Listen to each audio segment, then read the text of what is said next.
Only on Como, security is in the spotlight ahead of the World Cup games in Seattle. With just a few weeks left before those matches start, we're getting a closer look at how police are handling threats in the skies around Seattle.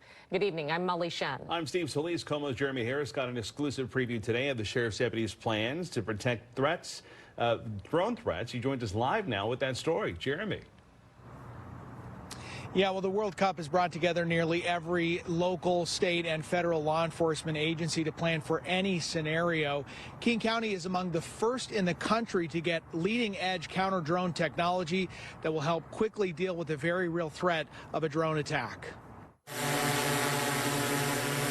In the woods of Maple Valley, deputies from the King County Sheriff's Office are training to protect Seattle on the world stage. One of our biggest concerns 2.5 years ago is what do we do with a dangerous drone? Under Sheriff Jeff Floor says years of planning put to the test during the FIFA World Cup games. He's confident they're ready. The Sheriff's Office alone received $11.7 million in federal funding to purchase the equipment.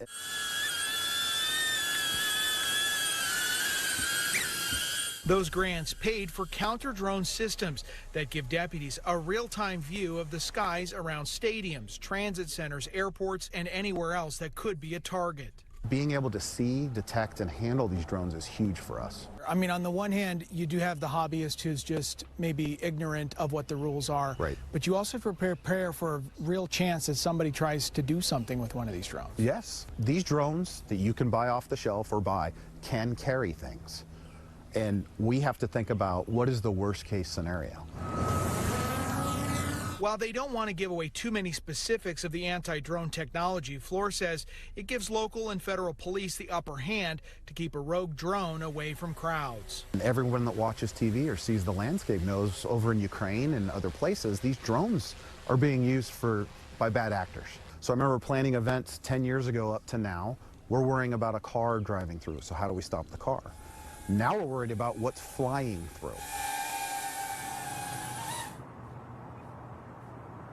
Now, the criminal charges here can be quite serious, but there's also civil penalties that can be issued by the FAA for people who break these drone regulations. Those can get into the tens of thousands of dollars.